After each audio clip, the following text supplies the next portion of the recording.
제 수요일 사순절 기간 전에 하려고 이 부분을 우리가 건너뛰었습니다. 그래서 13장 44절과 이번 주에 45절, 46절 그물 비유, 진주 비유 같이 생각하도록 하겠습니다. 마태복음 13장 44절을 밭에 감추인 보화에 대한 이야기를 같이 생각하도록 하겠습니다. 44절 함께 읽으십시다. 같이 읽으십시다. 시작. 천국은 마치 밭에 감추인 보화 같으니 사람이 이를 발견한 후에 숨겨두고 기뻐하여 돌아가서 자기의 소유를 다 팔아 그 밭을 샀느니라. 아멘. 우리가 잘 알고 있는 비유입니다. 한마디로 요약하면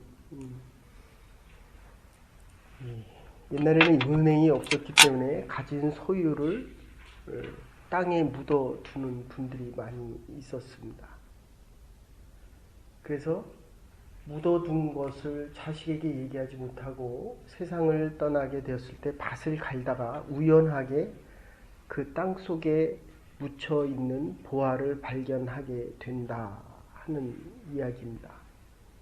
결론적으로 먼저 말씀드리면 보화를 발견했을 때 밤에 몰래 와서 그 보화만 판에서 가져가든지, 당시의 법률로는 그 보화를 발견한 사람에게 2분의 1을 주고 땅 주인에게 2분의 1을 주게 되어 있습니다.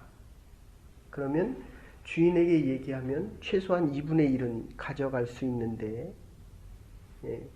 이 지혜로운 금은 보화를 발견한 사람은 그 보화를 다 갖고 싶어서 자기의 가진 소유를 팔아서 그 밭을 샀다는 것입니다. 그 보화만 가진 것이 아니라 그 밭을 통째로 삼으로 인해서 그 금은 보화를 자기가 가져갈 수 있게 되었다 하는 것입니다. 결론적으로 먼저 말씀드리면 우리 믿음에 대한 것, 이게 지금 마태복음 13장, 마태복음 1장, 5장에서 7장까지 산상수훈뿐만 아니라 하나님 나라 비유는 예수 자신이 하나님입니다. 그래서 복음을 전하면 하나님의 나라가 땅끝까지 전파되는 것이고, 우리가 하나님의 나라의 말씀을 받아들이면 우리가 이제 하나님 나라에 들어가는 것입니다. 그리고 이 하나님 나라의 말씀대로 살아가면 하늘의 능력을 이 땅에서 소유하며 능력 있는 사람으로 살아갈 수 있다라는 이야기입니다.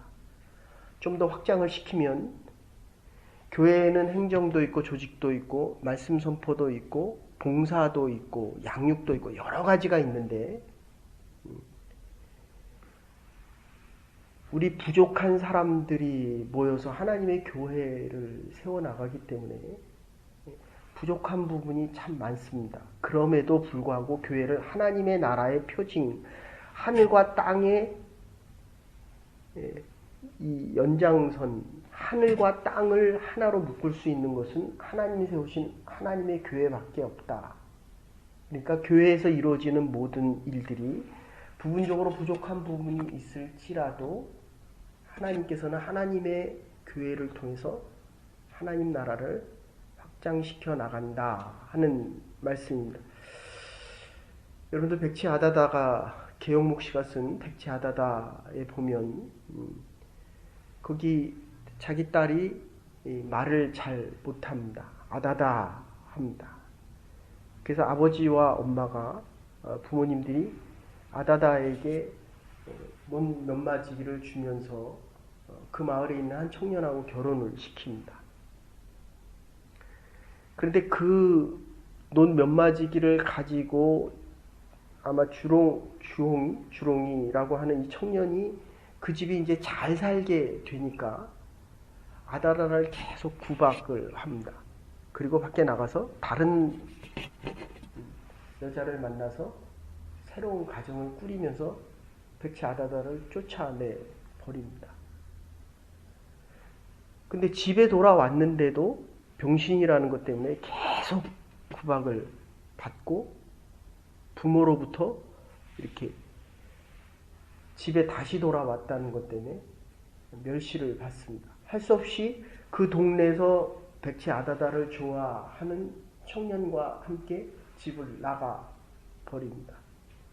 근데 어느 날 그 자기와 함께 자기를 좋아했던 청년이 그동안 모아뒀던 돈을 보여주는 것을 보고 백치 아다다가 너무 깜짝 놀랍니다. 바로 이 돈 때문에 자기가 결혼해서 다시 쫓겨 나와서 있는데 그 돈을 보여주니까 오히려 좋아할 줄 알았는데 그 돈 때문에 다시 불행이 시작됩니다. 그리고 그 돈을 가서 어느 날 강물에다가 다 뿌려버립니다. 그때 이 청년이 그 돈을 보고 다시 백치 아다다를 보면서 막 때리면서 너 같은 병신이 내가 일평생 모은 돈을 어떻게 이렇게 버릴 수 있느냐 하면서 비극으로 끝나는 소설이 있습니다. 이 교회에 나오시는 분들, 특히 교회에 처음 오시는 분들을 보면 하나님의 말씀, 이게 생명이고 하늘을 얻을 수 있는 것인데도 똑같이 복음을 전하여도 전도해도 마찬가지고 선교해도 마찬가지입니다. 하나님이 세상을 이처럼 사랑하사 독생자를 주셨으니 이는 저를 믿는 자마다 멸망치 않고 영생을 얻게 하려 하심이니라 라는 이 말씀을 듣고 눈물을 흘려 우는 분들이 있고 회개해서 돌아오는 사람이 있는가 하면 아무리 불러서 하나님의 복음을 전하고 또 전하고 또 전해도 이게 하늘의 복음이라는 사실을 모르는, 보화의 가치를 모르는 사람들이 있다는 것입니다. 오늘 비유는 이것을 이야기하고 있습니다. 혹시 로제스톤에 대한 이야기 들어보셨습니까? 이집트의 상형 문자를 해석하기 위해서 그 맨 위에는 상형 문자가 있고 중간에는 지금 아랍 사람들이 쓰는 아랍어로 돼 있고 맨 밑에는 히브리어로 돼 있는데 나폴레옹하고 넬슨 제독하고 싸우다가 이집트에 들어가서 참호를 파다가 발견되어진 것입니다. 그러니까 상형 문자, 이 얼마나 인류의 소중한 문자입니까? 그거를 해석하기 위해서는 반드시 로제스톤이라는 이 비석이 있어야 되는데 맨 위에 써 있는 이 상형 문자를 해석한 것이 바로 아람어가 중간에 쓰여 있고 그 밑에 그리거로 해석이 되어 있는 아주 세계적인 보물의 가치입니다. 그 우연히 발견한 겁니다. 이 복음의 첫 번째 의미는 그 앞에 겨자씨 비유가 있는데 이 겨자씨는 눈에 보이지 않을 정도로 이 먼지 같은 것입니다. 그런데도 그게 뿌려지면 생명이 발아하기 시작한다는 것입니다. 조용하고 미미한 출발 속에서 생명이 발아하는데 복음의 가장 중요한 것은 제가 여러분들에게 복음을 전해도 받아들이는 것은 다 개별적이다 하는 이야기입니다. 어떻게 보면 살아있는지 죽어있는지조차도 구분이 안 됩니다. 그런데 이 복음이 마음밭에 영혼에 뿌려지면 죽었던 하나님의 형상이 회복되어지면서 이 생명이 살아나기 시작한다는 것입니다. 우리가 이 죄에 대한 문제가 해결되어지지 않기 때문에 살아있지만 죽어있는 인생을 살아가는데 이 하나님의 말씀의 씨앗이 뿌려지면 죄의 문제가 해결되어지며 새로운 인생이 시작되어지기 시작한다는 것입니다. 거기서 제일 크게 나타나는 것이 인격의 변화입니다. 그리고 사람이 바뀝니다. 제가 하나님의 말씀을 전하면서 개인적인 간증과 고백은 하나님의 말씀을 들으면 사람이 부드러워지고 이 죄된 여러분들 이 이민사에서도 도박하시는 분들 참 많습니다. 그리고 같이 결혼을 하고 함께 사는데도 자꾸 이 눈을 내 아내가 제일 이쁘고 제일 사랑스러워야 되는데 이 눈을 자꾸 다른 데로 보냅니다. 이게 정욕적인 문제죠. 하나님이 주시는 이 생명 때문에 이것이 풍성하고 이것으로 좋게 해야 되는데 주일날 와서는 예배를 드리고 집에 가서는 부부 사이가 문제가 생기고 자꾸 자녀를 또 때립니다. 도박을 하고 때리고 술과 함께 살아갑니다. 그런데 분명한 것은 하나님의 말씀이 뿌려지면 사람이 바뀌기 시작한다는 겁니다. 인격적인 변화가 새로운 시작을 약속하고 있다는 겁니다. 그래서 예수님께서 빌라도를 만나서 네가 왕이냐라고 얘기할 때 내가 왕이 아니다. 그러면 네가 왕이 아니냐라고 물어보니까 아니다. 내가 왕이다. 그런데 네가 정치를 잘 알아. 이런 말씀 하지 않으셨습니다. 베드로에게 물어보신 것은 내가 누구냐? 주는 그리스도시요 살아계신 하나님의 아들이라는 믿음의 고백을 듣기를 원하셨다는 것입니다. 이 위에 하나님의 교회가 세워집니다. 하나님께서 우리에게 원하시는 것은 네가 머리가 얼마나 좋으냐, 공부를 얼마나 많이 했냐, 학위가 있느냐 없느냐 이거 중요합니다. 그러나 이거보다 더 중요한 것은 우리의 믿음의 고백 위에 하나님의 교회와 하나님의 나라를 세워가겠다라고 말씀하십니다. 그래서 베드로에게 네가 나를 사랑하느냐라고 묻고 계시는 것입니다. 인격의 변화를 이야기합니다. 베드로는 사랑하는 줄 알았는데 예수님이 말씀하시는 이 생명의 시작, 주님이 나를 사랑하신다는 그 사랑의 참된 의미를 제대로 알지 못했다라고 하는 것입니다. 자기가 주님을 더 사랑하는 줄 알았는데 주님이 자기를 위하는 이 사랑보다도 조건 없이 사랑하는 이 사랑의 크기를 자기를 사랑하는 동안에는 깨닫지 못한다는 거예요. 부모의 사랑이 더 크다는 겁니다. 자기의 자식을 키워봐야 부모의 사랑이 더 크다는 것을 깨닫기 시작합니다. 이게 생명의 시작입니다. 아주 미미하게 시작됩니다. 하나님의 나라는 인격적인 변화. 그러니까 우리가 신앙생활의 연륜이 더해 갈수록 우리의 인격과 우리의 삶과 우리의 사랑이 변화되어져야 한다. 그래서 두 번째는 보아는 열린 마음에는 보이고 닫힌 마음에는 보이지 않습니다. 똑같이 하나님의 말씀을 들어도 이게 내 안으로 들어오는 말씀과 밖에서 스쳐 지나가는 말씀들이 있습니다. 땅에 보화가 묻혔는데 그 위를 지나갈 때는 보화가 있는 것을 깨닫지 못한다는 것입니다. 보화가 가득한 항아리, 가슴이 두근거리는 이 횡재, 이 놀라운 기쁨을 공개할 수 없는 이유는 반은 주인에게 다시 줘야 되기 때문에 이 밭을 살려고 한다는 것입니다. 욕심이 많음과 동시에 침착하고 아주 지혜로운 태도입니다. 어떤 사람에게는 감추인 보화로서 숨겨진 상태지만 어떤 사람에게는 발견되어지고 보화로 감추어져 있지 않고 노출되어진다는 것입니다. 똑같은 말씀이 전해져도 기쁨과 감사함 속에서 뜨여져 있는 신령한 눈들이 있는가 하면 아무리 하나님의 복음이 전해져도 닫혀져 있는 마음과 감고 있는 눈들이 있다는 것입니다. 그래서 예수님께서 육체로 오셨다는 것은 역사적인 사건은 육체 안에만 감춰져 있는 것이 아니라 매일매일의 구체적인 사건 속에서 하나님의 말씀이 드러난다는 것입니다. 이처럼 진리와 보화는 하나님께서 내 마음을 열어주셔서 내 눈을 뜨게 하실 때에 비로소 발견할 수 있게 된다는 것입니다. 값진 진주를 찾아 헤매는 사람처럼 자기가 찾아 만나는 것입니다. 제가 여기 와서 들은 얘기인데 어떤 분들은 이 10만이처럼 산삼을 캐러 다니시는 분인데 아들하고 같이 갔다가 일주일 내내 2주 정도를 아무것도 캐지 못하고 헤매고 있는데 어느 날 갑자기 쓰러졌는데 아들이 쓰러졌는데 보니까 그 안에 산삼이 20뿌리가 있더라는 겁니다. 하나는 50년 된 삼이고 하나는 30년 된 삼이고 하나는 10년 된 산삼이라는 겁니다. 그러니까 어떤 경우에는 정말 우연히 발견되어지지만 어떤 경우에는 내가 계속 찾고 또 찾다가 발견된다는 것입니다.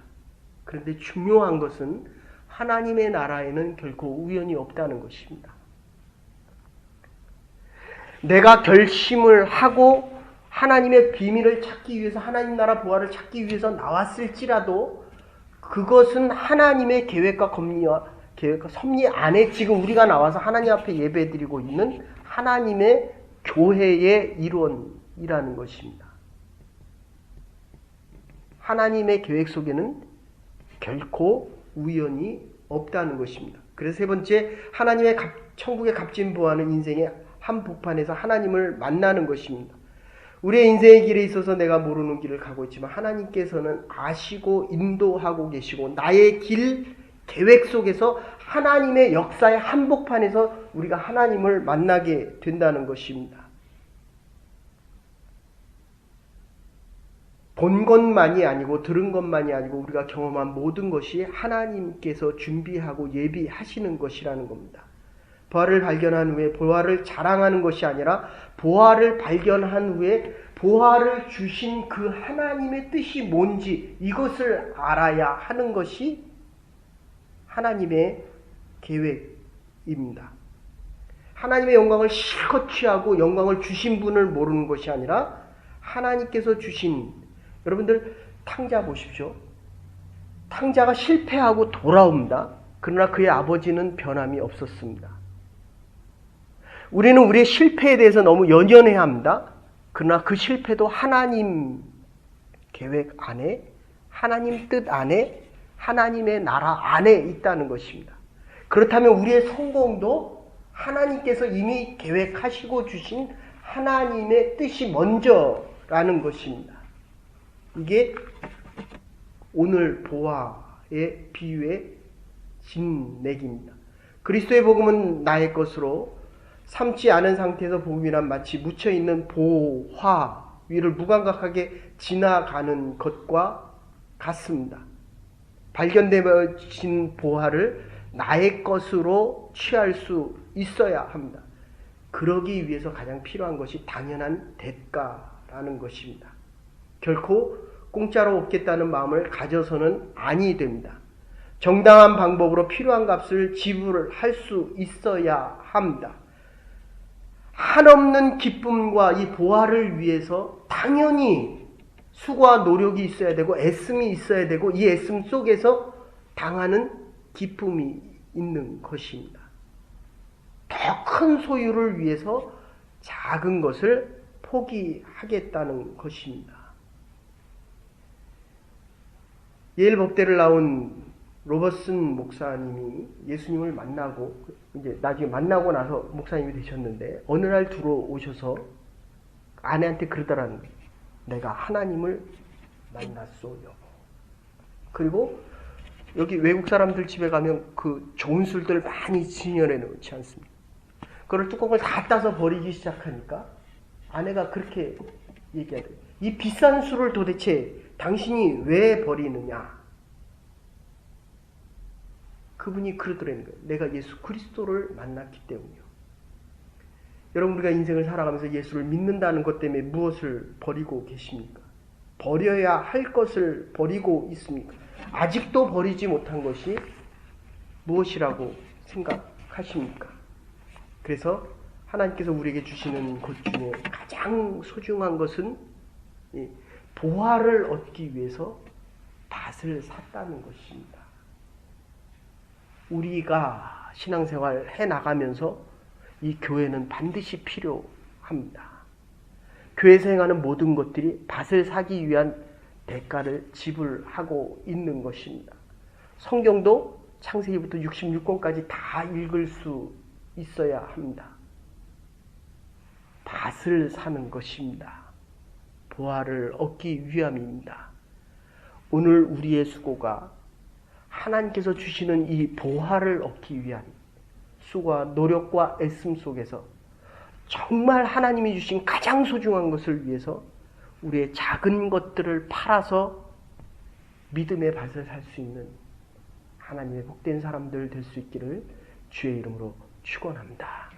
이제는 교회 머리 되신 우리 주 예수 그리스도의 극진하신 은혜와 하나님의 무한하신 사랑과 성령의 감동 교통하심이 내일부터 시작되어지는 제 사순절 기간 하나님 믿음으로 마음으로 몸으로 준비하며 하나님의 교회를 든든히 세워가며 하나님의 예배하심과 하나님의 나라를 위하여 수고하고 애쓰는 보화를 얻기 위하여 충성하는 믿음의 백성들이 되기로 결단하는 주의 백성들과 하나님의 교회 위에 우리의 가정과 우리의 자녀들 위에 이제로부터 영원토록 함께 하시옵기를 축원하옵나이다. 아멘. 오늘도 하나님의 보화를 얻기 위하여 살아갈 수 있는 믿음의 날들이 될 수 있기를 간절히 바랍니다.